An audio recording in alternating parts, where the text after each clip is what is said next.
আপনি আপনারা একটু শুরু শুরুতে করুন একটু না, যে কোনো বিষয় কোনো ইসে নেই, যা খুশি একটা আপনাদের প্র্যাকটিস করতে গিয়ে কি রকম সমস্যা ভুগছেন, কারণ কি এক এক জায়গায় এক এক রকম সমস্যা, কারো সাকসেসের কেস বা কারোর হচ্ছে ব্যর্থতার কেস অবশ্যই বলতে পারেন।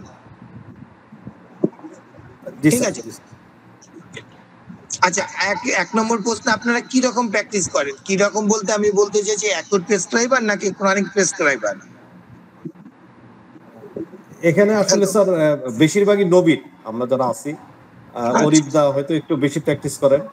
আর আচ্ছা, নবী কতদিন ধরে পাস করেছেন? এখানে স্যার তো পাশ করা যেমন আছে, ছাত্র আছে, আমরা রানিং অনেকে আচ্ছা, আছে এই যে যে মেহেদি ডিএসএস করছে। মেহেদি বা ইয়াসিন এদের দেখতে পাচ্ছি, বা আয়াতুল্লাহ, আপনারা কতদিন ধরে পাস করা? স্যার নমস্কার স্যার। স্যার আমরা সবাই sir second year, third year, এরকম ফোর্থ ইয়ার। আচ্ছা, মানে আপনাদের ওই অভিজ্ঞতা মানে তুলনামূলক সেটা নেই। জি স্যার, নেই স্যার। জি স্যার। আচ্ছা, আপনাদের আমার দেখুন বাংলাদেশ একরকম বা ইন্ডিয়াতে একরকম রোগী, আপনারা কি রকম মানে সমস্যা ফেস করছেন?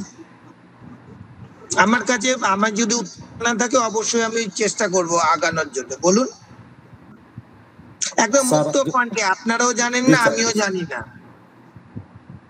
আমার কথা যদি বলি স্যার, আমি তো ডিএইচএমএস ফোর্থ ইয়ারে পড়ি। তো আমি প্রায় 6 মাস ধরে প্র্যাকটিস শুরু করছি। প্র্যাকটিসে স্যার অ্যাকুইট কেস যেমন আসে, ক্রনিক কেসও আসে, দুই রকমই আছে। অ্যাকুইট কেসও হ্যান্ডেল করতে হয়, ক্রনিক অনেক জটিল কেস।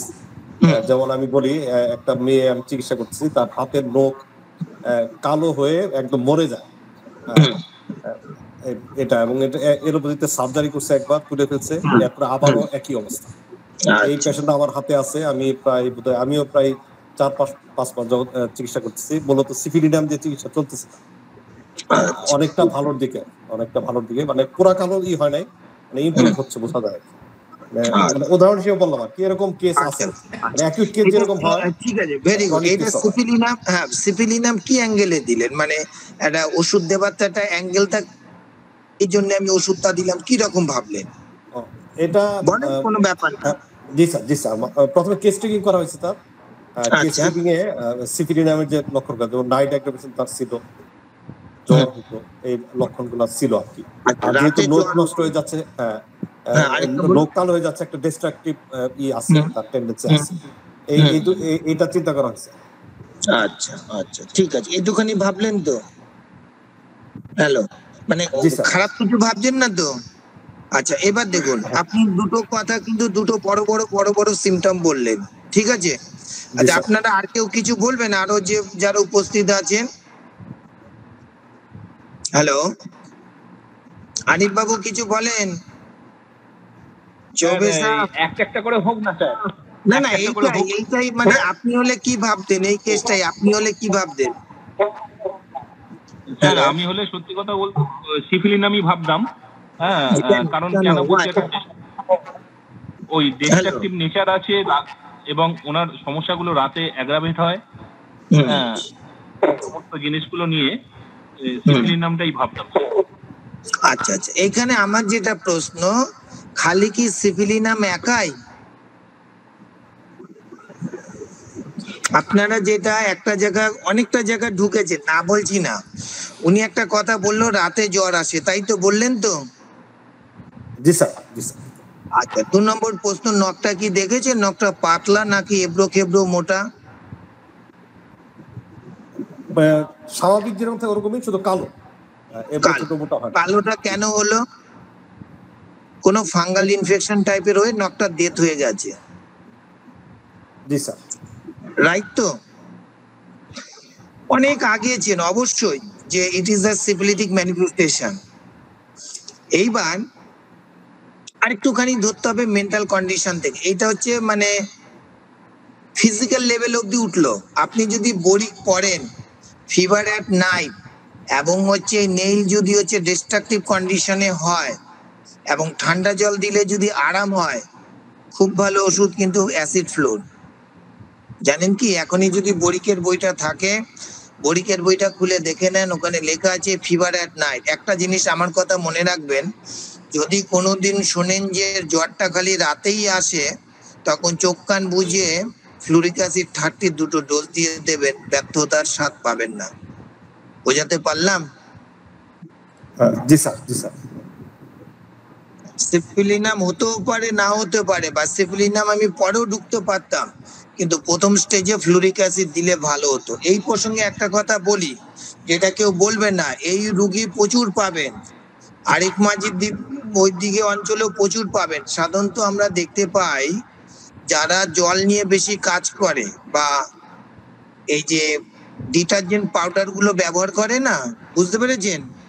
জি স্যার। হ্যালো, ডিটারজেন্ট পাউডার গুলোর মধ্যে যখন অ্যালকালি অর্থাৎ ক্ষার যখন বেশি থাকে, তখন এই সেলগুলো অনেক সময় মরে যায়, বা অনেক সময় কোনো ব্যাকটেরিয়াল ইনফেকশন ঘটে, এইগুলো কিন্তু মরে যায়। এত অব্দি বুঝতে পারলেন? জি স্যার। এইবার দেখুন, আমি একটা ওষুধ বলছি, ভালো করে বুঝুন। আপনি যে এটা হচ্ছে অ্যাকিউট কমতো, হয়তো পুরোটা ক্রনিক কমতো না। আমি একটা ওষুধ বলছি, দেখুন আপনার কথাটাই পুরো লেখা আছে, দাঁড়ান দেখুন। এখানে বলছে ক্রাম্বলিং অ্যাওয়ে অফ দ্য ফিঙ্গার নেই, ভালো করে বুঝতে পারলেন? জি স্যার। ক্রাম্বলিং মানে হচ্ছে ভঙ্গুর, অ্যাওয়ে অফ দি ফিঙ্গার নেই। এই জায়গাটাতে আমাদের প্র্যাকটিক্যাল এক্সপিরিয়েন্সে যা দেখি, আমরা প্রাথমিক স্টেজে অন্তত পক্ষে আমি যদি হতাম, প্রথম ওষুধ দিতাম হচ্ছে অ্যাসিড বিউটারি। পেশেন্ট কিছুটা ভালো লেভেল থাকতো। আর এই ক্ষেত্রে হচ্ছে ফ্লুরিক অ্যাসিডে খুব ভালো সিমটমস, ফ্লুরিক অ্যাসিডটা খুব ভালো কাজ করতো। বোঝাতে পারলাম? জি স্যার, জি স্যার। দেখুন, অসুবিধা হতেই পারে। আমি বলছি যে যখন সিফিলিটিক মাইজম হলেই যে খালি সিফিলিনাম আমাকে দিতে হবে এরকম কোনো কথা নেই। হ্যাঁ, এই কথাটা কিন্তু খুব মাথার মধ্যে নিয়ে নেবেন, তাহলে কিন্তু মিসগাইড হবেন। জি স্যার স্যার। অ্যাসিড ফ্লোরো তো স্যার অ্যান্টিসিপিলিটিক ড্রাগ।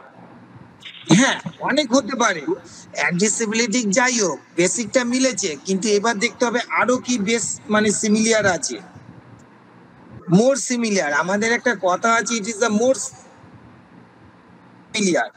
ঠিক ওষুধটা ব্যবহার করবেন, খুব ভালো রেজাল্ট পাবেন। স্যার ওষুধের নামটা আরেকবার স্যার। কোনটা বলুন? ওই যে অ্যাসিড কি যেন বললেন, একটা ফ্লোরিক অ্যাসিডের পরে। বিউটারিক অ্যাসিড আর ফ্লুরিক অ্যাসিড, প্রথম একই বিউটারিক। কন্ডিশনটা হচ্ছে বিউটারিক অ্যাসিড। বোঝাতে এবার পারলাম? জি স্যার, জি স্যার। এই হচ্ছে প্র্যাকটিক্যালের কারিশমা।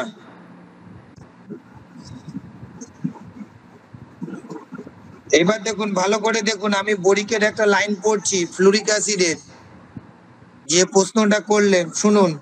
বরিকের ফ্লুরিক অ্যাসিডের যে ইন্ট্রোডাকশন আছে, তার একদম লাস্ট লাইনটা, old cases of nightly fever coming on periodically, লেখা আছে, বুঝতে পারলেন? জি স্যার, জি sir. Old cases nightly fever, দীর্ঘদিন ধরে রাতে জ্বর হয়, সেটা টিউবারকুলোসিস হতে পারে বা অ্যানাদার টাইপের ডিজিজ হতে পারে, coming on the periodically. Periodically মানে একদিন পর পর বা রোজ অথবা 7 দিন পর পর, এগুলোকে বলে যে পিরিয়ডিসিটি বলে। পিরিয়ডিসিটি হচ্ছে একটা জেনারেল সিমটমস, এই সিমটমস এর অনেক ভ্যালু আছে।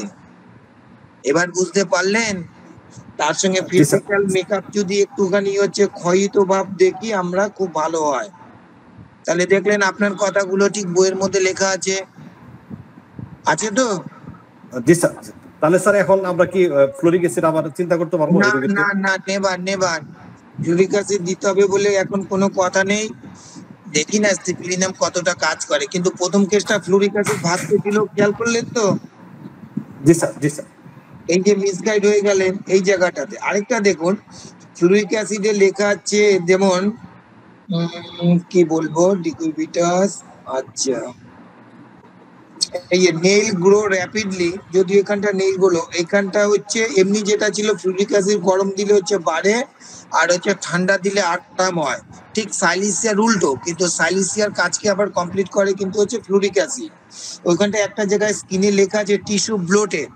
অনেক সময় দেখা যায় এই যে ইনফেকশন গুলো হয়, গোড়াগুলো বা কিনারাগুলো দেখবেন একটুখানি মানে ফুলে ফুলে যায়, একটু লাল লাল হয়ে যায়, ইডিমেটাস কন্ডিশন হয়। এটা কিন্তু ফ্লুরিক অ্যাসিডের খুব ভালো জায়গা। কেসটা কিন্তু প্রথম দিকে ফ্লুরিক অ্যাসিডই ছিল। এই জন্য একটা কথা বলা হয়, পড়াশুনো সোজা কিন্তু প্র্যাকটিক্যালটা খুব কঠিন।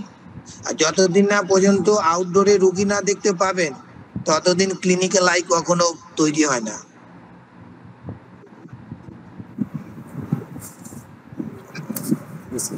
স্যার ফ্লুরিক আরেকটা অ্যাসিড তো শেয়ার, অনেক স্যার পড়িয়েছে, ফ্লুরিক অ্যাসিড পড়াইনি এমন কোন স্যার দেখিনি আমি, ফেসবুকে আমি দেখি। এই জিনিসগুলো কেউ আপনাকে বলবে না। হ্যাঁ বলেন এবার। আরেকটা স্যার ওই মানে ফিস্টুলার একটা কেস আমার হাতে আসছিল, একটা ছেলে বয়স আচ্ছা 22-23 বছর, এক মিনিট কোন অঙ্গের ফিস্টুলা? Anal fistula. আচ্ছা অ্যানাল ফিস্টুলা, হট পেশেন্ট। এটা ওই যে আমাদের ডাক্তার এজেড খান, ওনার একটা বই আছে, ওনার ওই বই থেকে আমি এটা এজেড খান, ওনার বই থেকে পড়ছিলাম। কলকাতাতেই হচ্ছে। হ্যাঁ হ্যাঁ জি জি। আমি যেখানে পরে প্র্যাকটিস করি আমার স্টেশনে উনি প্র্যাকটিস করেন। আচ্ছা জি জি। মানে ওনার ওই বই থেকে পরে রোগীর সিমটম মিলে খুব হট পেশেন্ট আর কি, তাকে ফ্লোরিক অ্যাসিড আমি 200 মাত্র দিছিলাম, 3-4 ডোজ দিছিলাম বোধহয়। এরপরে এখন তার ফাইটাম চলতেছে, তার ফাইটামের উপরে আছে, মানে রোগী অনেক ভালো, তার মানে সে অনেকটাই সুস্থ, তাকে আর নতুন করে ওষুধ দেওয়ার প্রয়োজনই ফ্লোরিক অ্যাসিডের একটা সাকসেস কেস আমার আছে। কিন্তু বেসিক বুঝতে হবে, খালি হট পেশেন্ট থেকে ফ্লুরিক অ্যাসিড হবে না। জি স্যার। এবার মনে রাখেন ফ্লুরিক অ্যাসিড যখনই হবে তখনই বলবে ডাক্তার, যখনই হচ্ছে জল ছেক দিই তখনই একটু আরাম পাই। পেশেন্ট তো আর ঠান্ডা গরম অত নিয়ে আসবে না। যেমন ধরুন বাংলাদেশে গরম, এখানে গরমের মধ্যে ডিফারেন্স আছে, এখানে সবাই প্রায় হট পেশেন্ট। আর ওর যে যা ডিসচার্জ গুলো বেরোয় সবই দেখবেন পাতলা দুর্গন্ধ। বোঝাতে পারলাম? এটা হচ্ছে সিফিলিটিক ক্যারেক্টার। জি স্যার। এইগুলো মাথায় রাখবেন। ফিস্টুলা কেস কমানো সত্যি খুব ভেরি ডিফিকাল্ট কেস। খুব ভেবে চিনতে আগাবেন, ভালোই রেজাল্ট পাবেন। আর রেপার্টরিতেও ফিস্টুলা খুঁজে পাবেন না, যেই অঙ্গের ফিস্টুলা হয়েছে সেই অঙ্গ মেডিসিন ধরে আগাতে হবে। হ্যাঁ ফ্লুরিক অ্যাসিডও ফিস্টুলার অনেকগুলো আছে, ডেন্টাল ফিস্টুলা আছে, ল্যাক্রিমাল ফিস্টুলা আছে, এগুলো অনেকগুলো আছে। খালি এর কিন্তু এর মোডালিটিটা কিন্তু টু মাচ ইম্পর্টেন্ট। আরেকটা জিনিস, আমি আমার প্র্যাকটিস লাইফে আমি হিট কোল্ড রিলেন কোনো ভ্যালু দিই না, আমি এটা আমার ব্যক্তিগত মত, আমি কোনো একটা ভ্যালু দিই না। কারণ ওষুধগুলো ধরুন প্রুভিং হয়েছে সে ঠান্ডা প্রধান দেশে। সবসময় খেয়াল করবেন মোডালিটিটার উপরে টার্গেট করতে।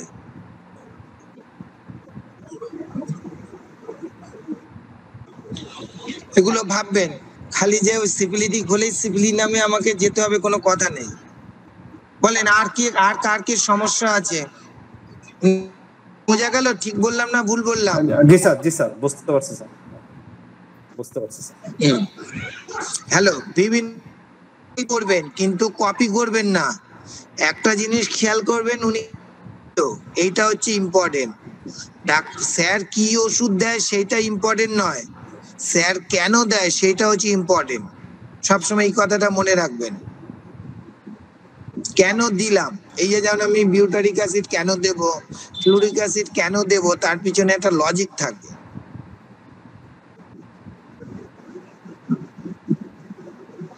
বলেন আর কারোর কিছু প্রশ্ন থাকলে বলেন। মেহেদী ভাই কিছু বলেন।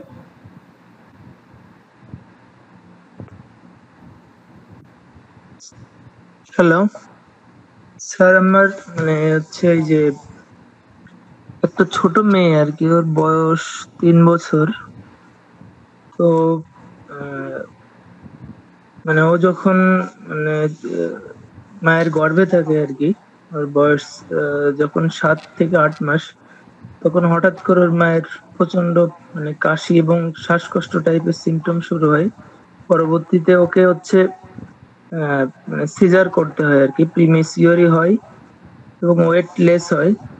বাট সে ভালো ছিল বা খাওয়া দাওয়া সব দিক থেকেই, কিন্তু তার বয়স যখন 3 মাস হয় তখন হঠাৎ করে নিউমোনিয়া দেখা দেয় এবং তাকে মানে হসপিটালাইজ করা হয় এবং সেখান থেকে হায়ার অ্যান্টিবায়োটিক বা দেওয়া হয় আর কি। আগে স্বাস্থ্য ভালো ছিল যখন 2-3 মাস বয়স ছিল, পরবর্তীতে তখন তারপরে মানে সে শুকাতে শুরু করে এবং অনেক মানে লেস ওয়েট হয়ে যায় এবং পরবর্তীতে সাথে আরো টিকা দেওয়া হয়, যে বাইরে আমাদের দেশে যে টিকাগুলো দেওয়া হয় সেই টিকা দেওয়ার পরে পরবর্তীতে ওর মানে দেখা দেয় হচ্ছে মানে আমশায়, ঠিক আছে। আর ওর পায়খানার ক্যারেক্টারটা এমন ছিল যে ওটা কিছুক্ষণ রাখলে সেটা সবুজাব কালচে এবং ওটা কোনো কাপড়ে লাগলে সেটা দাগ হয়ে যেত বা অনেকক্ষণ ধোয়ার পরে সেটা উঠতো আর কি। এবং এই আমাশয় এবং মানে ঠান্ডা লাগা মানে অল্টারনেট হতে থাকে আর কি, এবং তার স্বাস্থ্য মানে ওইভাবেই থাকে এবং এনিমিক টাইপের আর কি। সে আর কখনো ওইভাবে মানে সুস্থ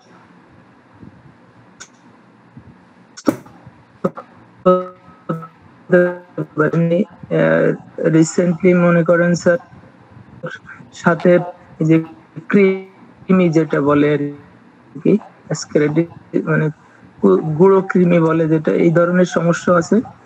মানে সারাক্ষণ ঘ্যান ঘ্যান প্যান প্যান কান্নাকাটি করতেই থাকে আর কি, ঠিক আছে।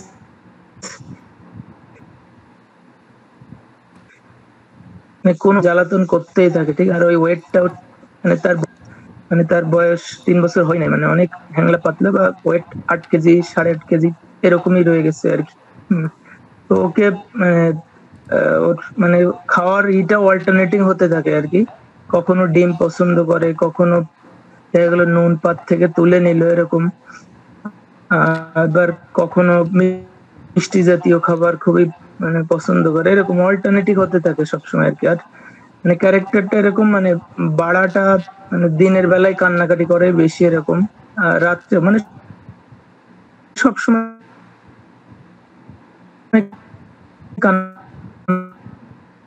কান্নাকাটি করতেই থাকে।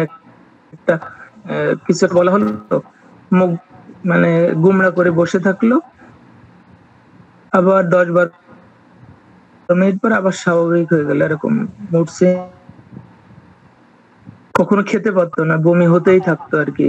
এবং চুলোর পিঠে বা উনুনের কাছে গেলে বাড়তো সবকিছুই আর কি।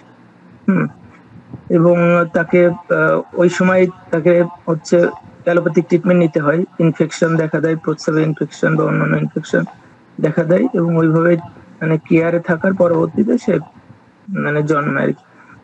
তো ওকে নেট্রামিউ দেওয়া হয়েছিল আর কি, এবং নর্মালি কিছু কিছু ওষুধ দেওয়া হয়েছে আর কি, কিন্তু কোনোভাবেই ডেভেলপড হয় না। আর রিসেন্টলি ওকে দেওয়া হয়েছে হচ্ছে এই যে সিনাতে অল্প ভালো আছে, কিন্তু ওইভাবে কাজ হয় নাই আর কি স্যার। আসলে মানে মাঝে মাঝে কনফিউজড হয়ে যেতে হয় আর কি। আপনি এখন কোন প্র্যাকটিস করছেন? আমার পড়া শেষ হয়ে গেছে, কিন্তু প্র্যাকটিস ওইভাবে করা হয় না, মানে টুকটাক প্র্যাকটিস বলতে পারেন আর কি। আমার ওইভাবে সরাসরি মানে খুব বেশি রোগী দেখার এক্সপিরিয়েন্স নাই আর কি। আপনারা এই কেসটা তো শুনলেন, এবার আপনি একটু বন্ধ করেন। জি স্যার। বলছি কেসটা তো সবাই শুনলেন, এবার কে কি একটুখানি বুঝলেন একটুখানি বলুন।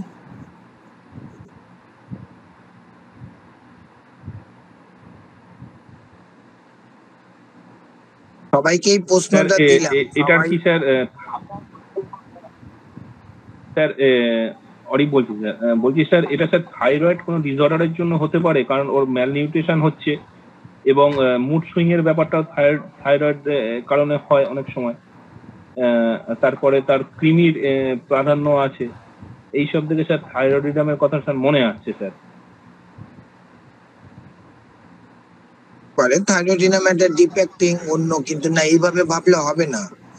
যেটা সমস্যা কি হোমিওপ্যাথি ডাক্তাররা খালি মেটেরিয়া পড়লে হবে, 1 নম্বর। 2 নম্বর হচ্ছে মেটেরিয়া পড়লেও মেটেরিয়া বোঝে না।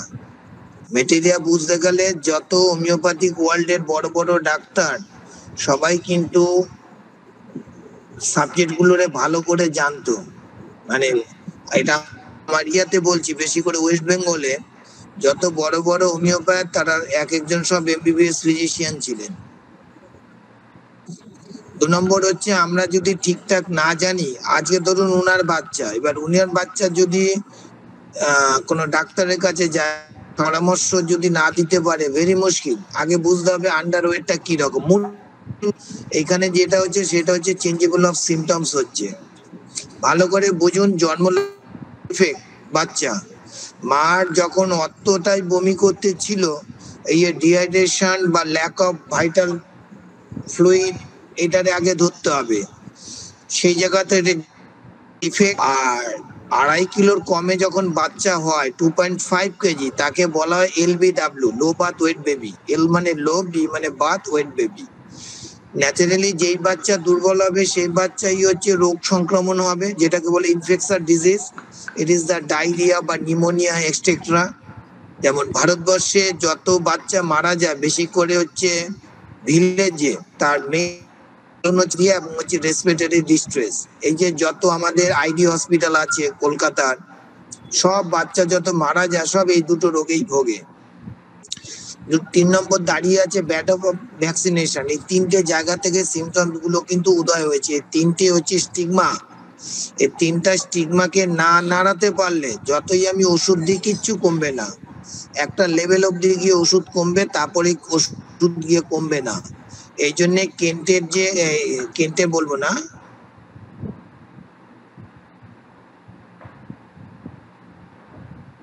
প্রেসক্রিপশন, সেখানে একটা লেখা আছে যে when the case comes to a standstill or the change of the plan of the treatment, এই চেঞ্জ করতে হবে। এটাও সত্য কথা, যখন আমার শরীরে একটা স্টিগমা থাকবে, যতই আমি ওয়েল সিলেক্টেড মেডিসিন দিই না কেন, একটা লেভেলে গিয়ে সেই ওষুধটা গিয়ে আর কাজ করে না। তখনই আমরা ব্যস্ত হয়ে পড়ি।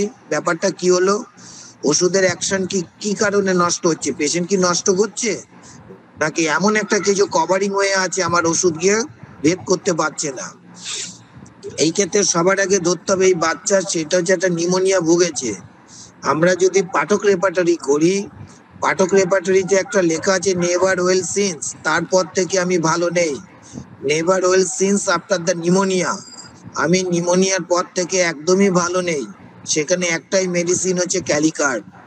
এই যে ক্যালিকার্ব দিলে একটা পোর্শন অব্দি পেশেন্ট খুব ভালো হয়ে যাবে, কারণ ক্যালিকার্ব হচ্ছে হ্যানিম্যানিয়ান মত অনুযায়ী গ্রেট অ্যান্টিসোরিক ড্রাগ। এই যে কৃমির উপদ্রব বললো, কৃমি হচ্ছে টিউবাকুলার ম্যানিফেস্টেশন, সোরিক এবং সিভিলিটি। ক্যালিকার্ব দিলে তার 80% কমবে। ক্যালিকার্ব এবং হচ্ছে অ্যান্টিমটাড।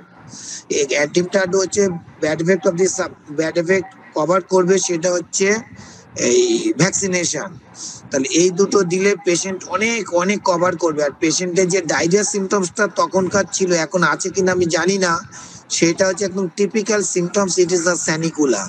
স্যানিকুলা মেডিসিনটা হচ্ছে which is the combination of the very different type of the medicine, যেমন সালফার, ন্যাট্টামিউর, ক্যালিগ্রুপ, এইগুলো মিক্সচারের সিমটমস আমরা পাই স্যানিকুলা। স্যানিকুলার একটা ডায়রিয়াল লাইনটা আমি বলছে changeable in the character and the colour, like the scrum of the egg, frothy grass green turned green on the standing। রেখে দিলে পায়খানাটা হচ্ছে সবুজ হয়ে যায়। like of the scrum of the frog of the pond, অর্থাৎ পুকুরের মধ্যে যে শ্যাওলাগুলি যেরকম হচ্ছে কালচে সবুজ হয়, ঠিক সেই রকম। আফটার ইটিং মাস্ট হারি ফ্রম দি টেবিল, অর্থাৎ খাইলেই তার পায়খানা বেগ পায়। তাহলে এই যে উনি যে ক্যারেক্টারটা বললো, স্যানিকুলার হচ্ছে ক্যারেক্টার। এবার বোঝা গেল? জি স্যার, আমি হচ্ছে ইন্ডিয়াতে জিতেশ শর্মা নামে একজন আছে, উনি অনেক সময় ইউটিউবেও লেকচার দেয় আর কি। ওনার একটা মানে গ্রুপ আছে, ওই গ্রুপে আমি পোস্ট করছিলাম। পরে উনি আমাকে হচ্ছে স্যানিকুলাই সাজেস্ট করছিল আর কি, কিন্তু পরে ওইটা দেওয়া হয় নাই। একটা সুবিধাটা কি ছিল, এই যে বিভিন্ন ওষুধের সিমটমস একসঙ্গে হচ্ছে কভার আপ করে দেয় একটা মেডিসিনের মধ্যে। কিন্তু ওই যে বললাম যে কভার যতক্ষণ না পর্যন্ত আমি ক্যালিকার্ব দিয়ে না ওকে অ্যান্টি করতে পারবো, ততক্ষণ পর্যন্ত আপনার বাচ্চারে ভালো পাবে না। সিনাফিনা যাই দেন কিছু হবে না। জি স্যার, মানে কিছু একই অবস্থা হয়ে যায় আর কি। মেইন মানে bad effect of pneumonia plus vaccination, মানে এই দুইটার পরের থেকেই পরবর্তীতে শুরু হয় হচ্ছে পায়খানার একটু স্টপ করুন বলছি। স্যানিকুলার যেরকম আপনি যেটা বললেন, ওখানে পরিষ্কার লেখা আছে head and neck of the children sweat profusely during sleep, আচ্ছা, এটা দরকার নেই। দেখুন, এ হচ্ছে child, it is a headstrong obstinated cries tricks. এখানটাও does not want to the touch, এইখানেও কিন্তু হচ্ছে আপনার কিছুটা ম্যারাজমাসের সিমটমস আমরা পাই এই এই স্যানিকুলার মধ্যে। মানে লাইনটা গেল কই? এই যে ইমাশিয়েশন প্রোগ্রেসিভ, দিন দিন খালি রোগাই হয়ে যাচ্ছে। Child look old and dirty, মানে বয়সের তুলনায় বেশি ছোট ছোট লাগছে, নোংরা, greasy and brownish. Skin about of the neck wrinkle and hang, মানে স্কিনের চামড়াগুলো যেমন ভাঁজ পড়ে যাচ্ছে বুড়ো মানুষের মধ্যে। চামড়া ভাঁজ তখনই পড়ে যখন আপনার সাবকিউটেনিয়াস ফ্যাট যখন কমে যায়, ঠিক আছে? এই তার মানে পেশেন্টের শরীরে কোনো ফ্যাটি পোর্শন নেই, অর্থাৎ এটাকে আমরা বলি প্রোটিন এনার্জি ম্যালনিউট্রিশন। পেশেন্টের মধ্যে কিন্তু হাই ডোজের প্রোটিনযুক্ত খাদ্য পাঠাতে হবে। এবার দেখুন, আপনি যা কমপ্লেন গুলো বললেন তার সঙ্গে কি কিছুটা মিল আছে না নেই? আপনি এবার বলুন। জি স্যার, মিল আছে। আরে বুঝবেন, ওই যে বললাম পড়ানো কিন্তু সোজা। একটু বন্ধ করুন। এই পড়ানোটা সোজা, কিন্তু কেসটাকে সাজাতে গেলে ব্রেনটাকে কিন্তু কম্পিউটারাইজ মতন করে রাখতে হবে, নাহলে কিন্তু কেস ধরতে পারবেন না। এই যে কেস টেকিং, এটা তো আপনি মুখে বললেন, আমি যদি ফ্রন্ট টু ফ্রন্ট কেসটা নিতাম, আমি সব সময় প্রাধান্য দিতাম হচ্ছে প্রেগনেন্সি পিরিয়ডটা। কারণ চাইল্ড ট্রিটমেন্ট করতে গেলে, সাকসেস পেতে গেলে 75% হচ্ছে আপনার প্রেগনেন্সিটাই মোস্ট ইম্পর্টেন্ট। ওখান থেকেই হচ্ছে সমস্যাগুলো শুরু হয়।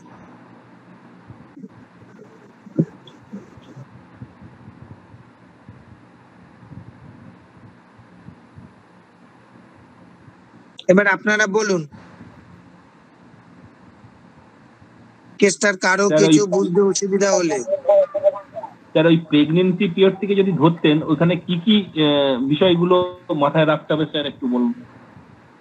প্রেগনেন্সি দেখতে হবে মায়ের তার শারীরিক এবং মানসিক অবস্থা কেমন ছিল। এখন বাংলাদেশের অ্যাটমসফিয়ার তো আমি জানি না, সেখান থেকে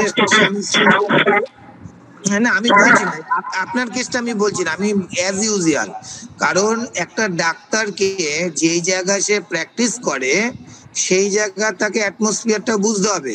আজকে ধরুন আমার বাড়ি কলকাতা লাগোয়া, আরিফ মাজিদ স্যারের বাড়ি হচ্ছে গ্রামের দিকে, মানে বজবজের একটু ভিতরের দিকে। দুটো জায়গায় কিন্তু আর্থসামাজিক অবস্থা কিন্তু difference, socio economic it is a difficult. এই জন্য ডাক্তারদের খালি বই পড়তে হবে না, আমাদের একটা সাবজেক্ট পড়ানো হয়, প্রিভেন্টিভ অ্যান্ড সোশ্যাল মেডিসিন। আপনাকে চোখ কান বুঝে খেয়াল রাখতে হবে ওই অঞ্চলে মানুষের পেশা কি। আমি যেমন একটা ছোট্ট একটা ঘটনা বলি, আমি তাজ্জব বনে গেলাম। তাজ্জব মানে আমি একটু ওই যে একটু গ্রামের দিকে একটা প্র্যাকটিস করি শনি রবিবার।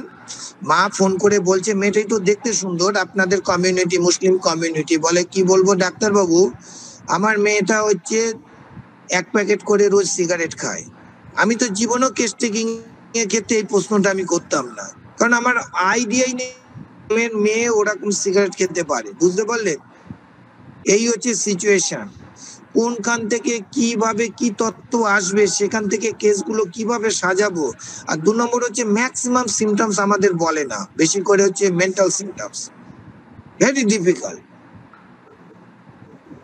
এই জন্য আমরা ব্যর্থ হই মেজরিটি পোর্শন।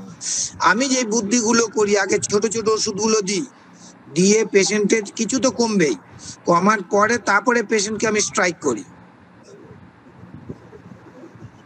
হ্যাঁ, এবার আপনারা বলুন।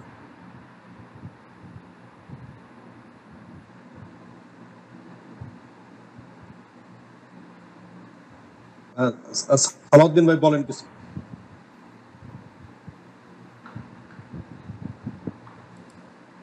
স্যার আমি তো একবার নতুন স্যার। স্যার আমাদের এখানে স্যার বর্তমানে একটা বেশি সমস্যা দেখা দিচ্ছে স্যার, সবারই সারা দেশে চুলকানি স্যার, মানে এই শুকনা চুলকানি, রস পড়ে না, এই প্রায় সবারই স্যার এই অবস্থা সারা বাংলাদেশে। এখন অনেকেই বলছে যে এটা কি করোনা টিকা থেকে হইলো নাকি, মানে কি কারণে হইলো, মানে সবাই খুব অস্থির, সবাই চুলকানি নিয়ে স্যার। আমিও পারিবারিকভাবে আমার আত্মীয় স্বজন, পাড়া প্রতিবেশী সবারই স্যার এই চুলকানির সমস্যা, শুকনা চুলকানি স্যার, বুঝতে পারতেছি না স্যার বিষয়টা স্যার।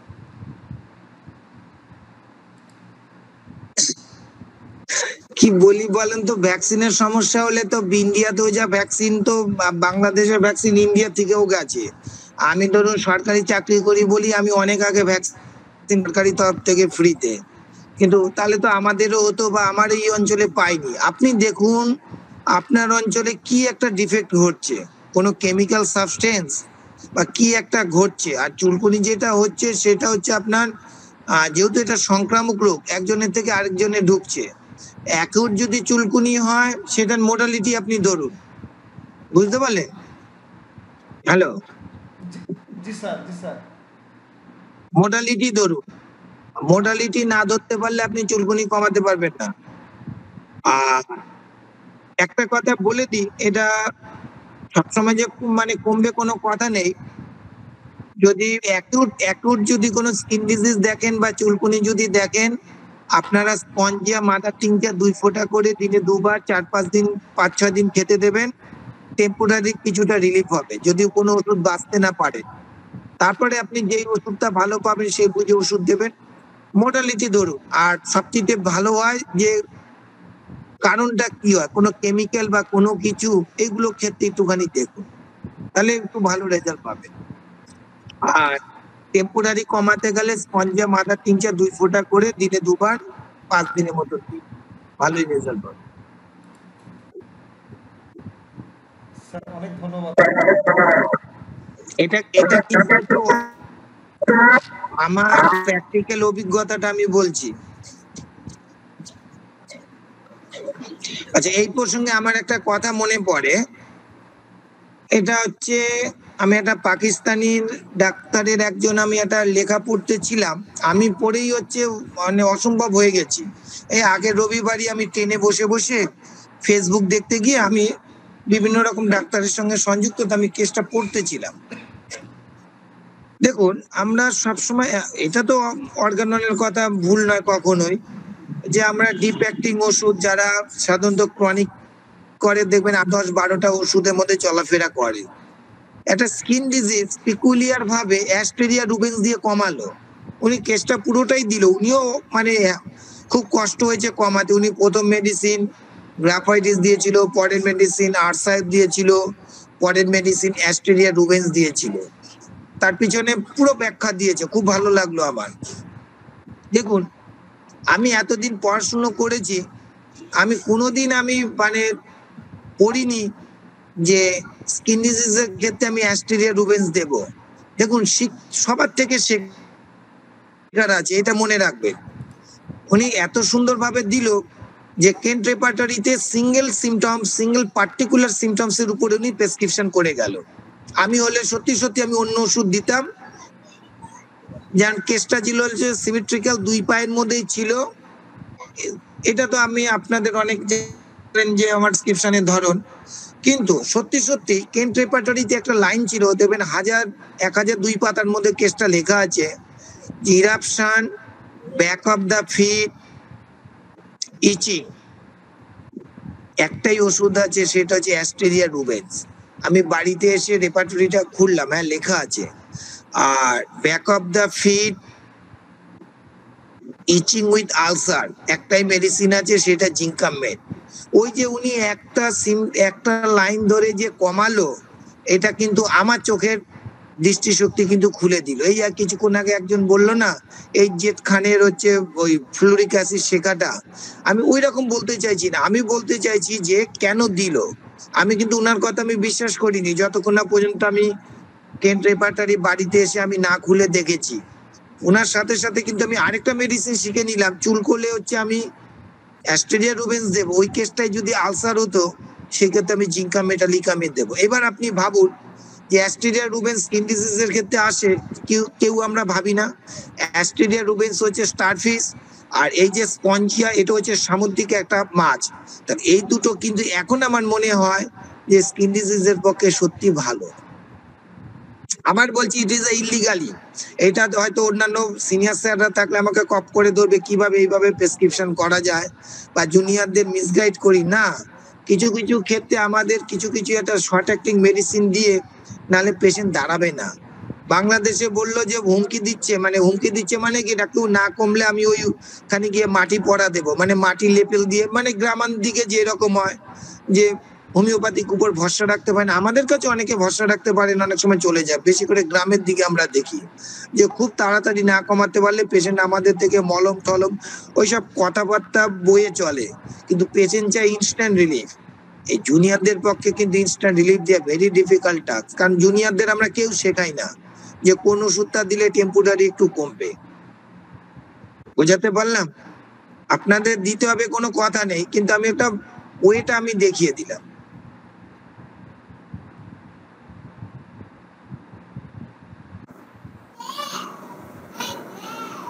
আপনারা কেউ বলুন, কিছু ভুল বললে অতি অবশ্যই বলবেন, সবসময় যে আমি ঠিক বলবো কোনো কথা নেই।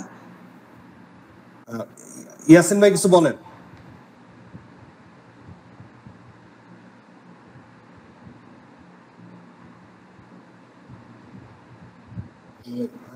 আয়তুল্লাহ ওহি ভাই। স্যার এটা আমার আরেকটা আইডি, ওটাতে লিংক ওপেন করছি। ও আচ্ছা, আপনার দুইটা। আচ্ছা, আর কি আছেন? আচ্ছা, কেউ যদি কিছু না বলেন আমি একটু স্যার আমার ওই আর একটু কথা বলতাম স্যার। স্যার যদি অনুমতি দেন। প্রশান্ত স্যার। হ্যাঁ বলেন না, আজকে তো ওপেন, কিছু নেই। আচ্ছা স্যার, এই দুইটা কেস আমার বাসায় আর কি। আমার যে বামস, আমার ছোট ছেলে বয়স 8 বছর, আর মামস হলো কয়েকদিন আগে ডান পাশে। মানে আমি জাস্ট আমার এক্সপেরিয়েন্স। Hello MUMPS mum's. জি স্যার মামস। আচ্ছা ওকে। আচ্ছা, মানে আমি জাস্ট শেয়ার করি মানে কি ভুল হলো আর কি হলো, এটা আপনি একটু করবেন। মামস হওয়ার পরে তার প্রথম যখন তার জ্বর চলে আসলো, আমি ফার্স্ট তাকে দিলাম বেলেডোনা 30 দিলাম 30 বেলেডোনা 30 দিয়ে তার চিকিৎসা শুরু করলাম। তো এরপর পরের দিন আরো ফোলা বেড়ে গেল। সেকেন্ড ওষুধ হলো আমার, যেহেতু ডান পাশে ছিল, মার্ক প্রোটো আয়ট 30 ছিল, আর সাথে ফেরামফসকেলিবিউর বাইকুমিকটা দেওয়া ছিল। এই মোটামুটি এটাতেই তার মানে পুরোটা ঠিক হয়ে গেছে। এরপরে মাঝখানে শেষের দিকে আমাদের স্থানীয় একজন ডাক্তার, উনি মাঝখানে হঠাৎ ফাইটুলাক্কা দিলেন তাকে, বোধহয় 201 ডোজ। তো ফাইটুলাক্কা দেওয়ার পরে তার বেশ আমরা অ্যাগ্রাভেশন দেখলাম, এক রাত খুব কান্নাকাটি করছে। তো পরে আবার আমরা ফাইটুলাক্কা অফ করে দিয়ে আবার নতুন করে বেলেডোনা এবং বেলেডোনা দেওয়া হয়েছে। আর শেষে বোধহয় ওই প্যারোটিডিনাম একটা আছে লোসর, প্যারোটিডিনাম আমাদের যে অরিবদা গিফট করছিলেন আমাকে, ওই প্যারোটিডিনামটা তাকে দেওয়া হয়েছে মাঝে মাঝে কয়েকবার। এবং বাচ্চা এখন পুরোপুরি সুস্থ। এবং শেষ লাস্ট ওষুধটা দেওয়া হয়েছে তাকে সালফার, একদম শেষে সালফার দেওয়া হয়েছে, এখন পুরোপুরি সুস্থ আর কি। এখন ওই আমাদের জানার বিষয়টা যে এরকম মামসের কেসগুলো আসবে, আমরা যে আমি তো নতুন চিকিৎসা করলাম, এটা আসলে কিভাবে চিকিৎসা করলে আরো ভালো। ধন্যবাদ স্যার।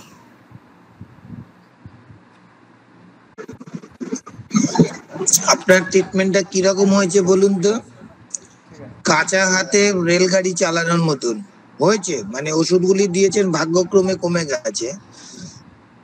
ওষুধ সিলেকশনটা প্রমিনেন্ট করতে হবে, আর ওষুধ এত ঘন ঘন চেঞ্জিং করতে যাবেন না। বোঝাতে পারলাম? এক নম্বর প্রশ্ন, আপনি রেপার্টারিটা প্রথমেই একটা পাঠক রেপার্টারি কিনে নেবেন। মামস দেখলেন বেলেডোনাতেই সরে মানে ভালো হয়ে যাওয়ার কথা ছিল আংশিকটা। আপনি এই যে আপনি যে ফেরামফস আর ক্যালিমিউর দিলেন, এতে বলুন তো ঠিক করলেন না ভুল করলেন? বলেন। এটা তো আমরা পেলিয়েশন হিসেবে, মানে যেহেতু হোমিও না, পাশাপাশি আমরা আমাদের লোকাল প্র্যাকটিস এরকম আছে আর কি, যে আমরা এটা খুব বেশি ইউজ হয়। কত পোটেন্সি দিয়েছিলেন? 6x। আচ্ছা, হোমিও না আপনি কেন বললেন? মানে এটা তো বাইকুমিকটা আলাদা, হোমিওর মতোই কিন্তু আলাদা ব্রাঞ্চ তো আমাদের। আমাদের পটেন্সির সাথে তো আর কনফ্লিক্ট করার কথা না, আমরা তত ঠিক আছি। না আমি সেই কিছু বলছি না,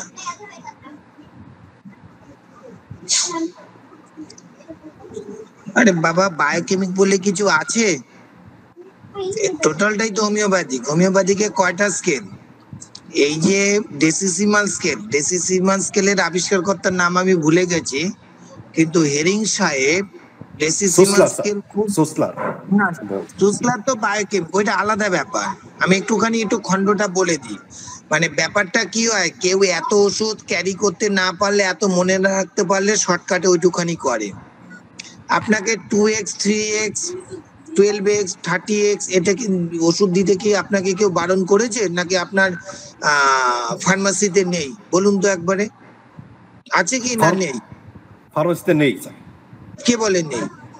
আমার ডেসিসিমাস স্কেল আছে না? জি স্যার আছে, অবশ্যই আছে, পাওয়া যায়, অ্যাভেলেবেল। কে বললো ওটা বায়োকেমিক?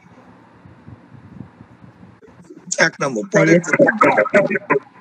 আচ্ছা ঠিক আছে, এটা টোটালটা আপনাদের যে বলে টোটালটাই ভুল বলে। আপনি 3x 4x 8x দিলে আপনি কিছু অন্যায় করে না, ভালোই করে। এখন আপনি ফেরামফস এবং ক্যালিমিউর, ফেরামফস হচ্ছে ফার্স্ট স্টেজের ইনফ্লামেশন, যখন আপনার মামস হচ্ছিল প্রথম স্টেজই ছিল। ফেরামফস 3x নেবেন এবং ক্যালিমিউর 3x নেবেন, 6x নেবেন না, 3x নেবেন, আর একটু গরম জলে করে খেতে দেবেন। তাহলে কি হয়, অ্যাকিউট ফার্স্ট স্টেজ এবং সেকেন্ড স্টেজের ইনফ্লামেশন কিন্তু টোটালটাই কমপ্লিট করবে। এটা সবসময় মাথায় রাখবেন। এই দুটো মেডিসিন দিলে ইনফ্লামেটরি ডিজিজ গুলো খুব বেশি অগ্রসর হতে পারে না। এই প্রসঙ্গে একটা বলে দিই, আপনাদের বাচ্চা যখন দেখবেন নাক দিয়ে জল বেরোচ্ছে, হাঁচি দিচ্ছে, গাটা গরম গরম লাগছে, সেই ক্ষেত্রে চোখ কান বুঝে প্রথমেই হচ্ছে ফেরামফস 3x আর ক্যালিমিউর 3x দেবেন। তাতে দেখবেন 10টা কেসের মধ্যে হচ্ছে আপনার 5-6টা কেস অনবরত আপনার কমবে, কোনো কেস টেকিং এর দরকারই নেই। অ্যাকিউট ডিজিজের ডেফিনেশনে কি আছে, প্রথম স্টেজে কমাতে পারলে আর পরবর্তী স্টেজে অগ্রসর হয় না। এবং অতি অবশ্যই বেলেডোনাটা ঠিক ছিল, যদি বেলেডোনার সিমটমস থাকে রেপার্টরিতে করে দেখবেন যে ডান দিকে না বাম দিকে, আমি ভুলে গেছি, আমার কাছে রেপার্টরিটা নেই, সম্ভবত সাধারণত ডান মামসে ক্যালিমিউরিয়া আছে। 1 নম্বর। 2 নম্বর, আপনি হচ্ছে মার্ক পোটো আয়োড দিয়েছিলেন, কারণ এটা আপনি হচ্ছে ওই স্টিরিওটাইপ শুনে মুখস্থ রাখা, ডান দিকে পোটো আয়োড, বাম দিকে মার্ক বিন আয়োড। ব্যাপারটা কি হয়, ওটাও গ্ল্যান্ডের উপরে এফেক্টেড করে, কিন্তু তার সঙ্গে তো মাক্সল গ্রুপের কিছু হচ্ছে সিমটমস তো আপনাকে ক্যারি করতে হবে। আপনি তো একদম মানে অন্ধের মতন দিয়ে গেলেন। ওইটা হচ্ছে কি হয়, একটু ক্রনিকের দিকে যখন যায়, মানে আপনি সব ওষুধই দিয়েছেন, মানে একদম খিচুড়ির মতন করে ফেলেছেন, একটা ওষুধেরও অ্যাকশন কমপ্লিট করতে পারেননি। 2 নম্বর, প্যারোটিডিনাম আমরা তখনই ইউজ করি যখন একটা কেস কমতে গিয়েও কমে না, ফুল কিওর হয় না, অথবা মাম যেন না হয়, তার জন্য আমরা প্যারোটিডিনাম ইউজ করি। রিসেন্ট আমি আমার বাচ্চার ক্ষেত্রে দেখেছি, আমাদের এখানে মামসের কেস ফেস খুব কম পাই, সচরাচর হয়ও না, কারণ ভ্যাকসিন দেওয়া থাকে, আর খুব কম পাই। আমার বাচ্চাটাই হচ্ছিল, আমি এই ওষুধটা কোনোদিন ইউজ করিনি, আমার কিনে রাখা ছিল, জ্যাবোডেন্ডি 6 রিপিটেড ডোজ দিলাম, 2 দিনের মধ্যে মামস ফুল কভার হয়ে বসে আছে। দেখবেন বড়িকে আপনি যখন পড়বেন জ্যাবোডেন্ডি, আমি একটা লাইন পড়ছি, দেখি খুঁজে পাই নাকি, দাঁড়ান 1 মিনিট ধরুন।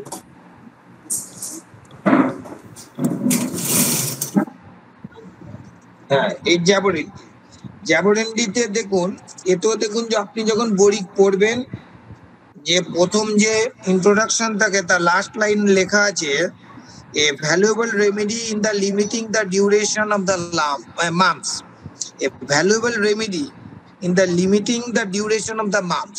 মামসের যে কর্মকাণ্ড, এই যে 10 দিন 12 দিন যে ভুগবে, সেটা কিন্তু খুব তাড়াতাড়ি হচ্ছে ভালো হয়ে যায়। বোঝাতে পারলাম? জি স্যার।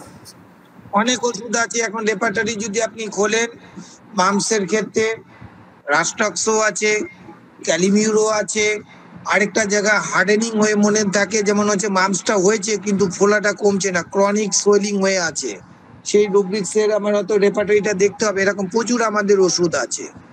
কিন্তু যেটা আপনার কমে গেছে বলে আপনার সাইড এফেক্ট হয়নি, যদি সাইড এফেক্ট হতো, ছেলে হলে অন্ডকোষে ব্যথা হতো, মেয়ে হলে ব্রেস্টের ব্যথা হতো, অথবা ছেলে হলে হচ্ছে তার পেট ব্যথা হতো, বা মেয়ে হলে তার ব্রেনে এফেক্টেড করতো। যেহেতু কেসটা ভালোভাবে কমে গেছে বলে তার সাইড এফেক্ট আসছেনি, সেই ক্ষেত্রে আপনার কার্বোভেজ, সেই ক্ষেত্রে আপনার পালসেটিলা ভালো ওষুধ দেবেন, লেখা আছে metastasis of the mum's, Carbo veg এবং পালসেটিলা। বুঝতে পারলেন? জি স্যার, জি আর স্যার। ওই এত ঘন ঘন ওষুধ দেবেন না, পিএল দিতে শুরু করবেন, বেশি ঘন ঘন ওষুধ দিলে সমস্যা। আচ্ছা স্যার, এই কেসটায় ওই স্যার ওই যেহেতু বেলেডোনা মাকপোটোয়েডের পরে যখন ফাইটোলক্কা দিল তখন জিনিসটা বেড়ে গেল, তো এর সাথে কি কোনো ইনিমিক্যাল মানে কন্ডিশন কিছু আছে স্যার? হ্যাঁ, ইনিমিক্যাল হতে পারে, একটা ওষুধ অ্যাকশন করতে গিয়ে আরেকটা গিয়ে মানে গুতোগুতি লাগিয়ে দিল, এটা তো উচিত নয়। একটু আগে বললাম না যে একটা লিমিটেশন, যেহেতু উনি দিয়েছে ওই ডাক্তারের পছন্দ হয়নি, যে উনি কিছু জানে না, এটা আমাদের হোমিওপ্যাথি ডাক্তারিতে বড় সমস্যা। আমরা কোনো ডাক্তারকে আমরা মানে রেসপেক্ট দিই না, যে ওই ডাক্তার কি সবসময় ভুল ওষুধ দেবে, কোনো কথা যে ঠিক ওষুধ দিতে পারে না? তাহলে অর্গানন বই কি সেটা লেখা আছে? দেখি না কয়টা দিন, যদি যেহেতু অ্যাকুট কন্ডিশন, পরের দিনটা খেয়াল করি না যে কি কন্ডিশন দেখা যায়। একটা পিএল দিলাম, তারপরে যদি না কমে পরের দিন আমার সঙ্গে দেখা করবে। এখানে তো অর্গাননে পরিষ্কার ভাবে লেখাই আছে। সমস্যা হয় কি, যে রুগী পেলেই খালি ওষুধ দিতে ইচ্ছা করে। এতে কি হয়, যে কেসটা ধরুন 3 দিনে কমতো, সেই কেসটা 6-7 দিনে গিয়ে চলে যায়।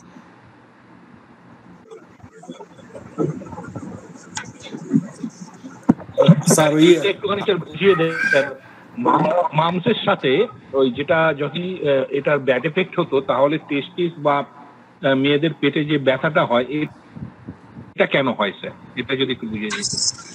এটা সিম্পল জিনিস। মামস কি? What is mumps? What is mumps? Sir mumps গ্ল্যান্ডের বলুন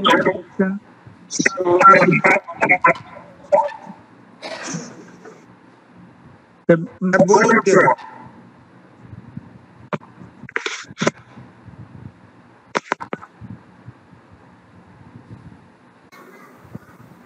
বলুন স্যার কেউ। মামসের প্যারোটিড গ্ল্যান্ডের স্যার ইনফ্লামেশন। স্যার এটা মানে কন্টেজিয়াস ভাইরাস ইনফেকশন আর কি। কমনলি যায়, জ্বর থাকে, ক্লান্তি বোধ, ক্ষুধা মন্দা, মাথা যন্ত্রণা, এগুলো দেখা দেয় আর কি। এবং অনেক সময় ভ্যাকসিন দিয়ে এটা কমানো হয় আর কি, যেটা বলা হয় এমএমআর ভ্যাকসিন আর কি। প্যারোটিড গ্ল্যান্ডের ইনফেকশন যেটা। আর মেটাস্টিটিস হচ্ছে যদি মানে ওই জায়গাটার থেকে সরে অন্য কোথাও অ্যাটাক করে, পুরো না সেরে যে আর কি, হতে পারে সেটা টেস্টিকল অথবা ব্রেস্ট অথবা ব্রেন্টের কোষগুলা আর কি।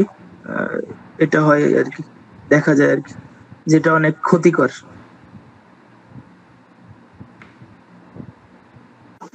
সবারটাই ঠিক আছে, পরীক্ষার খাতায় পাস করার জন্য ঠিক আছে, প্র্যাকটিক্যালের জন্য ঠিক নেই। বুঝতে পারলেন কি বললাম?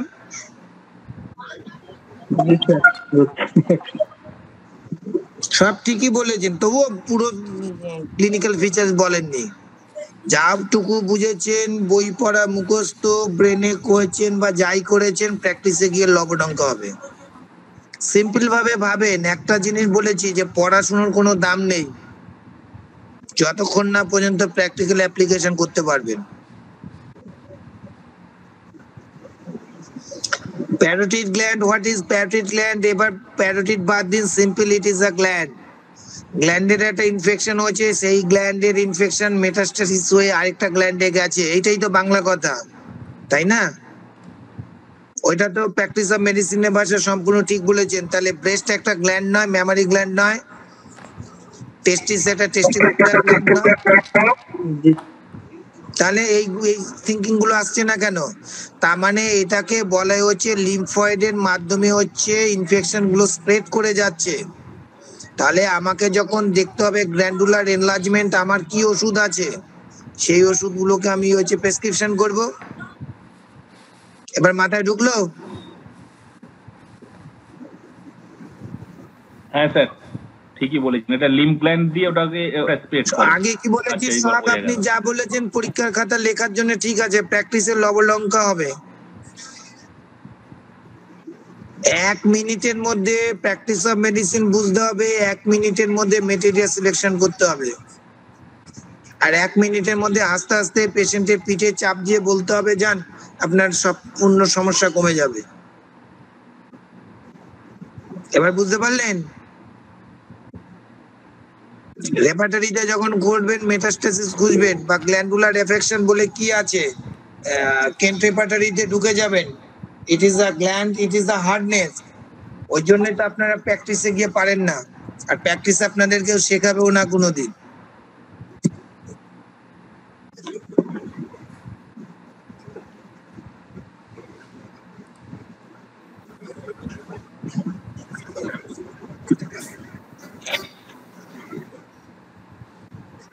স্যার একটা কেস আমি স্যার একটু বলবো।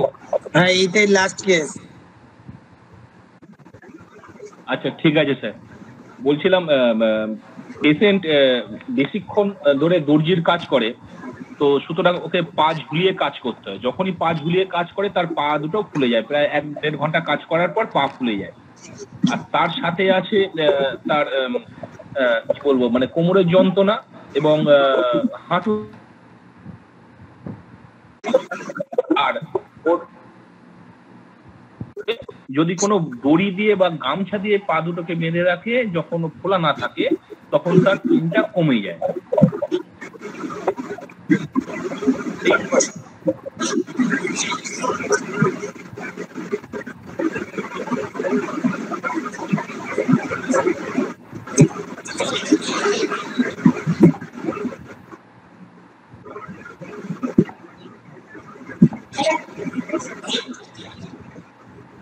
স্যার শোনা গেছে? হ্যাঁ শুনেছি, আমি দেখছি।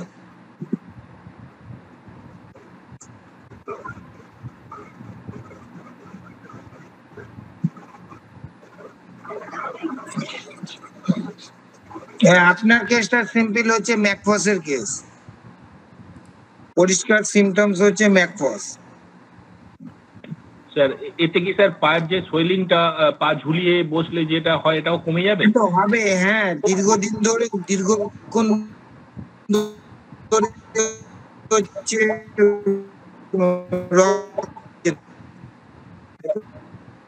সিম্পল। স্যার আচ্ছা, বুঝতে পারলেন? আর ঠিক আছে স্যার, বুঝতে পেরেছি। ম্যাকফস দিন সিম্পল কমে যাবে। Okay sir.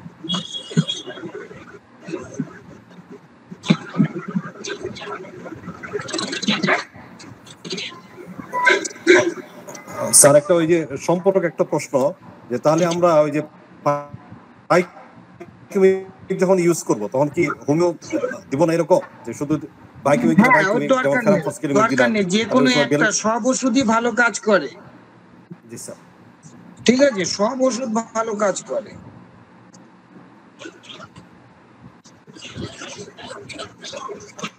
দুটো ওষুধ ওই যে পোটেন্সিটা শিখিয়ে দিলাম না, ওই দুটো দিয়ে দেবেন, আপনি মিরাকুলাস রেজাল্ট পাবেন, মিরাকুলাস রেজাল্ট পাবেন।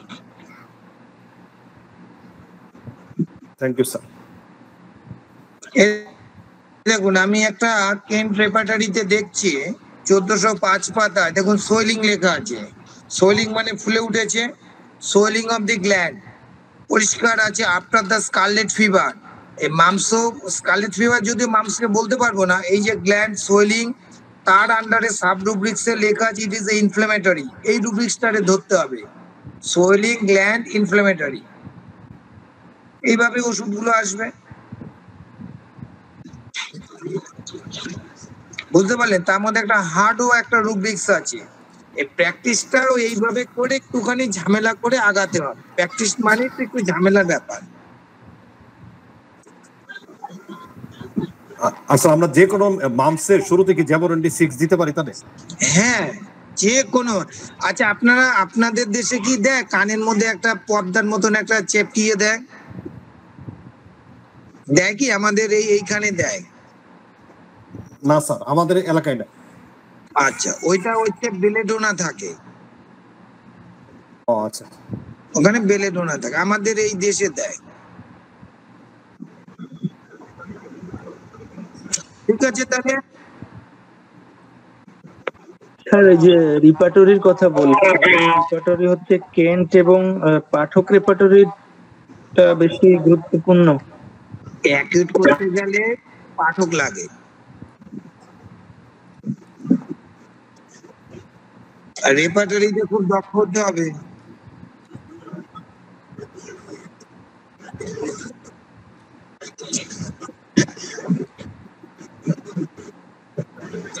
ঠিক আছে, সবাই চলে যাচ্ছে, তাহলে কি চলে যাব? স্যার তাহলে নেক্সট ডে তাহলে কিসের ওপর হবে স্যার একটু যদি পরে বলতেন। আবার পরে বলবো ওখানে। সবার কেমন ঠিক আছে লাগলো? স্যার, তাহলে হ্যাঁ একটু সবাই মতামত দিন একটু। হ্যাঁ, না, সবাই অনেক মতামত। অনেক ভালো হয়েছে স্যার, অনেক ভালো লেগেছে স্যার। আসলে আমরা তো নতুন প্র্যাকটিস করি, আমাদের তো থিওরিটিক্যাল নলেজটা দিয়ে আমরা চলি, আর তো কিছু উপায় নাই আমাদের স্যার, ভুল হয়।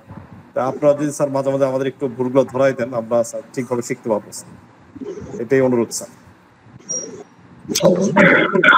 স্যারদের শেখানো উচিত, বলছি সব স্যারদেরই শেখানো উচিত, তাহলে তো আপনারা পারবেন কি করে। এই যে ধরুন আমি এই প্র্যাকটিসের আইডিয়া গুলো দিয়ে দিলাম, এগুলো কে দেবে?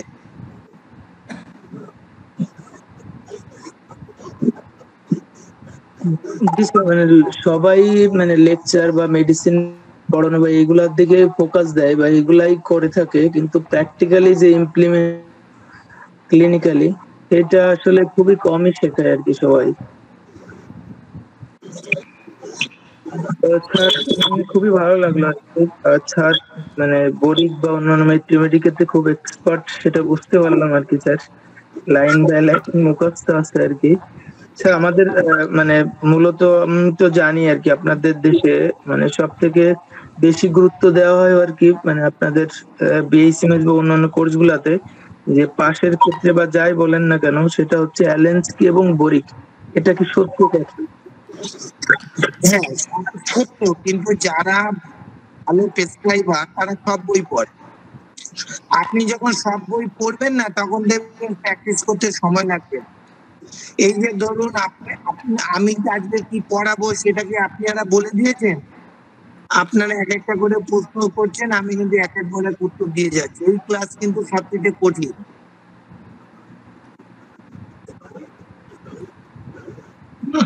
অ্যানালাইসিস খুব ডিফিকাল্ট এগুলো। আমার কাছে হয়তো যদি থাকতেন, আমি রুগী দেখে দেখে বলে দিতাম যে এই পেশেন্টের রুগী এই ওষুধ দেবো। আমরা যখন প্র্যাকটিস করি আরো কঠিন রুগী দেখি, যখন ক্রনিক কেস গুলো দেখি খুবই কঠিন, তাও আমরা 10 মিনিটের মধ্যে মেডিসিন সিলেকশন করে চলে যাই।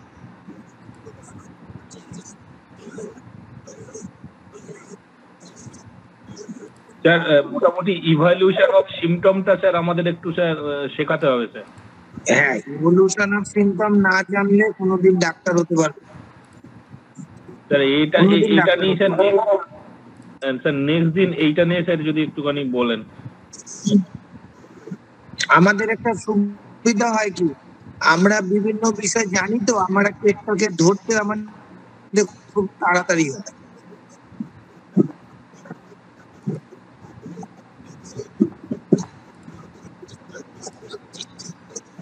কি আলোচনা করবো বলে আর সবাই অ্যালেন্স, বরিক, তারপরে ক্লার্ক, এগুলোকে খুব ভালো করে পড়তে হবে। ফ্যারিংটন, তারপরে তো বড় বড় বই আছে।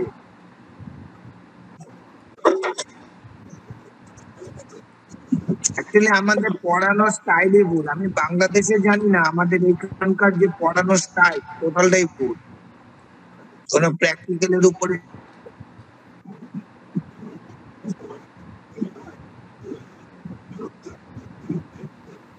স্যার সত্যি বলতে আজকে প্রথম ক্লাস বলে অনেকেই লিঙ্কটিং দেওয়া হয়নি, হ্যাঁ এরপরে অনেকেই থাকবে।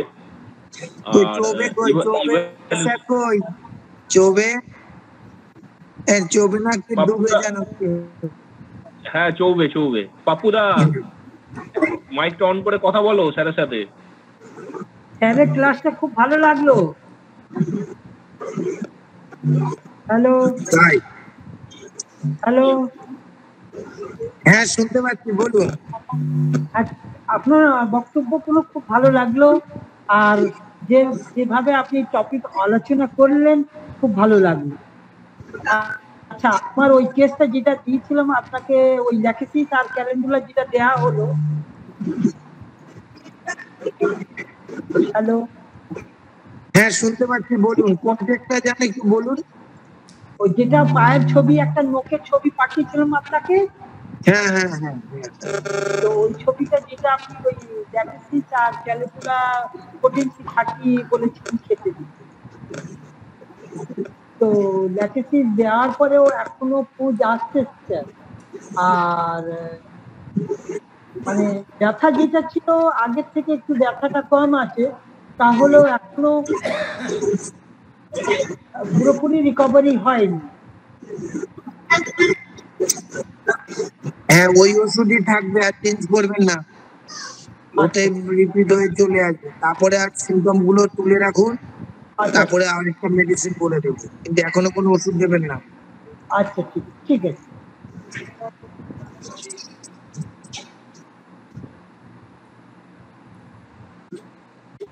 ঠিক আছে, খুব ভালো। একটু আমাদের একটু এইভাবে বুঝিয়ে দিলে ভালো হয়। ঠিক আছে, ঠিক আছে। আর উনি চলে গেছে, কি অরুণ না কি একজন নাম ছিল, প্রদীপ কুমার চৌবে। না না, আরেকজনের যে নাম ছিল অরুণ, দেখলাম চলে গেছে। হ্যাঁ হ্যাঁ হ্যাঁ, অরুণদা মনে হয় বেরিয়ে গেছে। ওর এমনি একটু নেটের খুব সমস্যা হয়, কারণ মেদিনীপুরে থাকে তো, ওখানে নেটটা ঠিকঠাক ধরে না।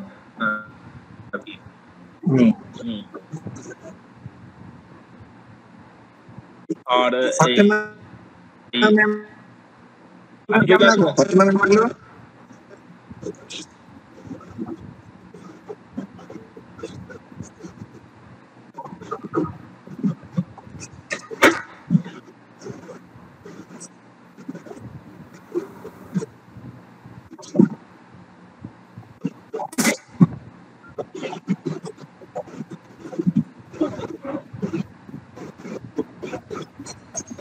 গৌতম ম্যাডাম যদি থাকেন কথা বলেন। পাপুদা তুমি সুইচটা অফ, এটা অফ করো, স্পিকারটা অফ করে দাও। আমার দুটো খুলে গেল, ঠিক আছে।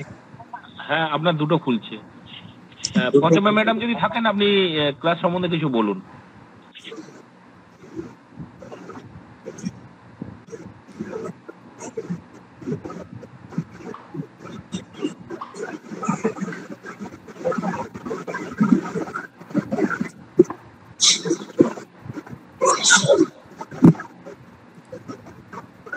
সাহেবদা, আর কেউ আছে? না, আর বোধহয় তো আজকে এখানে রাখা যেতে পারে কি। তবে ক্লাস আমার যেটা মনে হয়, ক্লাস অনেক সুন্দর হয়েছে। স্যার যদি আমাদের মাঝে মাঝে একটু সময় দেন, স্যারের ব্যস্ততার মধ্য থেকে সবাই খুব উপকৃত হবে আশা করি।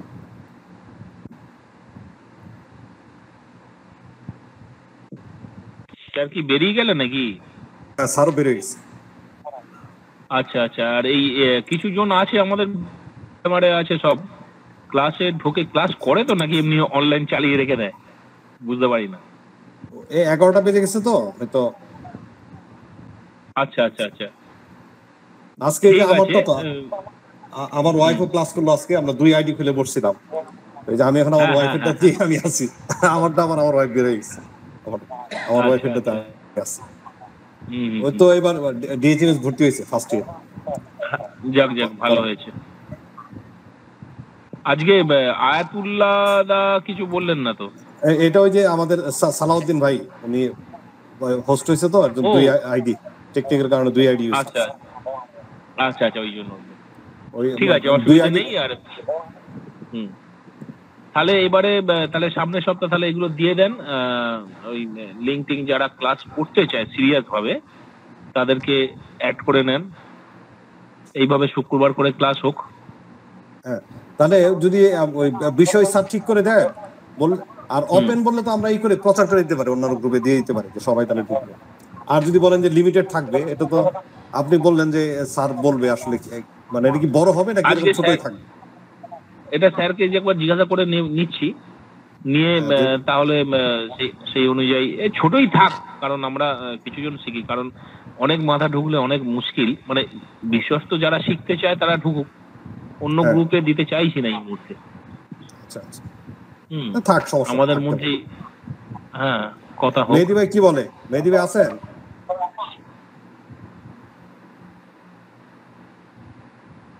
সালাউদ্দিন ভাই কি মত?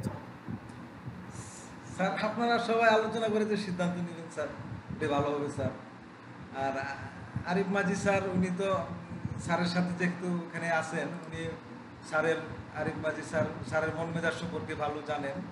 স্যার যেভাবে সন্তুষ্ট থাকবেন, ভালো মনে করবেন, সেভাবে করলেই ভালো হবে। স্যারের প্র্যাকটিক্যালটা আমি অনেক দেখছি, তো এটা ভালো, প্র্যাকটিক্যাল এগুলো অনেক ভালো স্যার। আসলে স্যার কি করেন, উনি মানে প্যাথোলজিটাও এর সাথে, যেমন ওই মুখের ব্যাপারটা, প্যাথোলজিটা কি হলো, ফাঙ্গাস একটা ইনফেকশন থেকে হতে পারে, যে ডিস্ট্রাকশনটা, সেগুলো মাথায় রাখা দরকার আর কি। এই জিনিসগুলোই খুব দরকার আর কি। এইগুলো তো আর বইয়ে পাওয়া যায় না।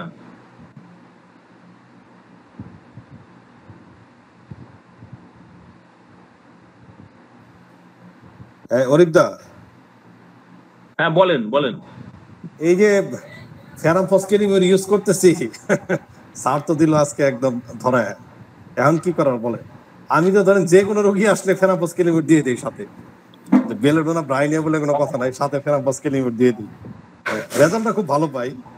স্যার তো বললো যে কোনো একটা দিতে। না না, স্যার তো বললো ফেরাম্পস ক্যালিমিউ 3x। ওই তো স্যার এটা দিলে আর হোমিও আর দেওয়া দরকার নাই। যেমন আমি যেটা করি, বেলেডোনা দিল ফেরাম ফসকেলিং এর সাথে দেই, এগোনাইট দিল রাস্ট্রক দিল ফেরাম ফসকেলিং এর সাথে দেই। স্যার তো বলছে যে কোনো একটা দেয়, তাই বলতেছে। আচ্ছা আচ্ছা, হ্যাঁ দিয়ে দেখা যেতে পারে, কেননা কারণ প্রথম অবস্থার ফার্স্ট লাইন ইনফরমেশনে কিন্তু এটা কমে যাবে যখন, তাহলে আর দ্বিতীয় আসবেই না। খারাপ না, এটা খুবই ভালো। মানে জ্বর ধরাচ্ছে, নাকটা একটু সরসর করছে দিন। তো আমি ওই বলেছিলাম না 3x, বায়োকেমিক 3x টা ভালো কাজ। না এই যে যেমন ধরেন মামসের ক্ষেত্রে যে ট্রিটমেন্টটা, আমার যেটা মূল প্রশ্ন যেটা ছিল, যে আমি যেভাবে ট্রিটমেন্ট করলাম, এটা স্ট্যান্ডার্ড আসলে কি হওয়া উচিত, মানে মূল বিষয়টা। কথা তো অনেক উঠে আসছে, যেমন স্যারের কথায় যেটা বোঝা গেল যে শুধু বেলেডোনা দিলেই সাফিসিয়েন্ট ছিল, আর কিছু না দিলেও চলত। হ্যাঁ, কিন্তু মাঝখানে আমি ধরেন ফেরাম ফসকেলিমের সাথে দিছি, প্যারোটিডিনাম দিছি, আবার মার্ক প্রোটোয়েড ইউজ করছি। মানে তাহলে কি আমরা নেক্সটে কি এগুলো বাদ দিয়ে করবো, তাই বলছি। হ্যাঁ হ্যালো, জি জি, হ্যালো, হ্যাঁ বলেন প্রদীপ দা, বলেন। বলছি অরিফ দাকে বলছি আজকে এখন আমি রাখছি, ঠিক আছে? হ্যাঁ রাখো রাখো, তুমি বেরিয়ে যাও। হ্যাঁ বেরিয়ে যাও, তুমি বেরো, পরের দিন কথা হবে। আচ্ছা ঠিক আছে। হ্যাঁ, যেটা হচ্ছে বেলেডোনা মনে হয় আপনি যে লো পোটেন্সি দিয়েছেন, ওটা যদি হাই পোটেন্সি হতো, ওটাই মনে হয় কাজটা কভার হয়ে যেত। এটাই এবার যদি, এটা আমার মনে হচ্ছে ফাইটোলকাটা এইখানে মধ্যিখানে গন্ডগোল করেছে। ফাইটোলকাটার কোনো জায়গাই ছিল না এই জায়গাতে। বুঝতে পারছি। না যেমন আমাদের একজন আছে, সে নাকি বামসে বেলেডোনা 10M দিয়ে শুরু করে, বেলেডোনা 10M দেয়, এবং এটাতেই নাকি সে বললো যে আর তার নাকি অন্য কোনো ওষুধ লাগেই। হ্যাঁ, এটা যত হাই পোটেন্সি দেবেন ততই খারাপ হবে না, ভালো হবে। তো প্যারাসিটামের ব্যাপারটা হচ্ছে, যাদের হয়নি, বাড়িতে এরকম বাচ্চা আছে, তাদের একটা করে ডোজ দেওয়া থাকলে কি হবে, মানে এটা হবে না আর কি, তাদের আর একটা করবে না আর কি মনে হচ্ছে। তাহলে প্যারোটিডিনামের ইউজটা তাহলে তো ক্ষেত্রটা তো হইলো না আমাদের, কিভাবে হবে বলেন? স্যার যেটা বললো যে, বলেন স্যার তো যেটা মানে বোঝাতে চেষ্টা করলো, প্যারোটিডিনাম হচ্ছে অনেকটা ওই যে আমাদের মায়াজমেটিক ব্লকেজের মতো, যে ওষুধ দিচ্ছি ভালো হয় না, আটকে গেল, তখন প্যারোটিডিনামে একটা ডোজ দিলাম। কিন্তু আমরা তো রুটিন দেই শুরুতেই, তাই বলতেছি। না আসলে ব্যাপারটা হচ্ছে, আমি ক্লিনিক্যালি দিয়ে দেখেছি, আমার মামসের পেশেন্ট গুলো অনেক পেয়েছে। এবার এখন যে জ্বর হচ্ছে, তার মানে এই সিজনটা, আমি এত বছর, এই 5-6 বছরের মধ্যে এই সিজনটায় আমি দেখেছি মামসের পেশেন্ট খুব বেশি পেয়েছি। মানে এটাকে মানে আপনার ওই প্যারাটিড গ্ল্যান্ডের ইনফ্লামেশনই এখানে মানে প্রকট ভাবে ছিল। তো সুতরাং এখানে আমি প্যারাটিডিনাম ওই মাঝে মধ্যে 2-1টা করে ডোজ দিতে দেখেছি। এটা কিন্তু আর অন্য কোন আর মেডিসিনের দরকার পড়ে না। হয়তো বেলেডোনা চলেছে, তার সাথে হয়তো এটা দিয়েছি, আর কিছু দরকার পড়ে। এটাই মানে। আর আরেকটা যেটা নতুন পেলাম, জেভারেন্টি 6, এটা আমি নিজেও পড়ছি, আমার বড়িকে তার জন্য আর আসলে ইউজটা করা হয় না। এখন তাহলে মনে হচ্ছে যে আমরা ফার্স্ট স্টেজে জ্যাবরনিও দিতে পারি নাকি বেরোনোর আগে?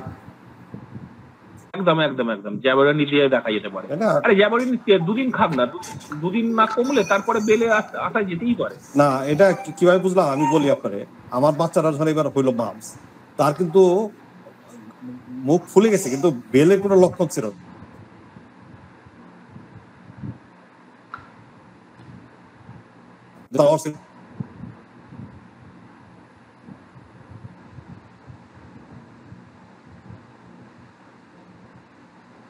জ্যাবরনিটা দেওয়া যেতেই পারে।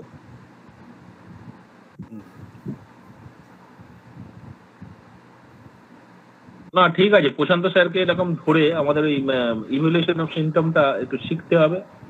আর এই ব্যাপারগুলো দেখি সামনে শুক্রবার তাহলে ওই ইভ্যালুয়েশনটা নিয়ে স্যারকে কথা বলতে বলবো। আচ্ছা আচ্ছা, মানে এইভাবে আলোচনা হোক। স্যার আর এমনি কাছাকাছি স্যার হ্যাঁ বলেন বলেন। স্যার তাহলে আমাদের ক্লাস কি শুধু শুক্রবারই হবে স্যার? শুক্রবারই স্যার বললেন বৃহস্পতি আর শুক্র এই দুটো দিন স্যার ফ্রি থাকেন বললেন একটু।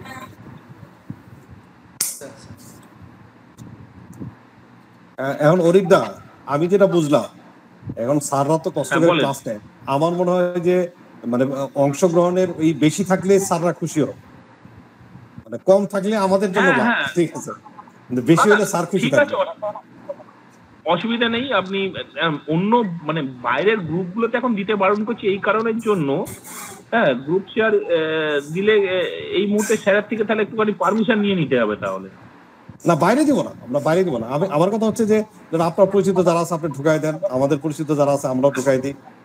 সে তো বললাম আপনাকে ঢুকিয়ে দিতে, মানে আজকের পর থেকে ঢুকিয়ে দেবেন। এই প্রথম দিন শুরু হলো এবার ঢুকিয়ে দেবেন। আমি অন্যান্য গ্রুপগুলোতে দিতে চাইছি না এই মুহূর্তে, স্যারকে জেনে তারপরে করে নিয়ে এবারে 40, 50, 60 জন 70 জন হোক না, অসুবিধা তো কিছু নেই। মানে এইভাবে চলুক। আর আমার মনে হয় আপনি একটু চিন্তা করেন যে মানে স্যারের ক্লাসটা, স্যার তো সব দিকেই করতে পারেন, আমাদেরই কিছু বিষয় ঠিক করতে হবে, যেমন ধরেন স্যার আজকে মানে এরপরে আসবে, মানে কি কি বিষয় আমরা যদি ধরেন 3-4টা ছোট ছোট বিষয় ঠিক করে স্যারকে বলে দিই যে স্যার আমরা এই কয়টা বিষয়ের আপনার কাছে রাখতে, অথবা আমরা নিজেরা প্রস্তুত থাকলাম, স্যার আসলে আমরা পরপর হয়তো আমরা এই বিষয়গুলো বললাম যে স্যার মাপস নিয়ে বলেন বা টনসিল নিয়ে একটু বলেন, আপনার অভিজ্ঞতা বলেন, মানে ছোট ছোট মানে একদম জিস্ট বললে এটা কথাটাও সংক্ষিপ্ত হয়, শিখাটাও ভালো। তাহলে আপনি করুন ওই ব্যাপারগুলো একটু ঠিক করেন, কোনো অসুবিধা নেই, আপনি ঠিক করেন এইটা, আমি স্যারকে জানিয়ে দেবো। আগামীটা তো হবে তাই না, ওই আপনার ইভালুয়েশন অফ সিম্পটম, এটা আপনি একটু মনে করাই দিয়ে আছে। এটা স্যার অনেকদিন ধরেই স্যার বলেছে এটা দেখাবে বা শেখাবে একটু, এটাই তাহলে থাকতে বলেছে। আর আপনি যাকে যাকে লিঙ্ক দেবার দিয়ে দেন, ঠিক আছে, আর আমি স্যারের সাথে কথা বলে নেবো। আর তাহলে স্যারের ডেটও নিয়ে নিন যে আগামী শুক্রবার স্যার ক্লাস দিবে কি। হ্যাঁ আমি ডেট নিয়ে নেবো, কালকে আমি স্যারের সাথে কথা বলে নিচ্ছি। আচ্ছা আচ্ছা ঠিক আছে, ঠিক আছে। হ্যাঁ তাহলে বেরিয়ে যাই।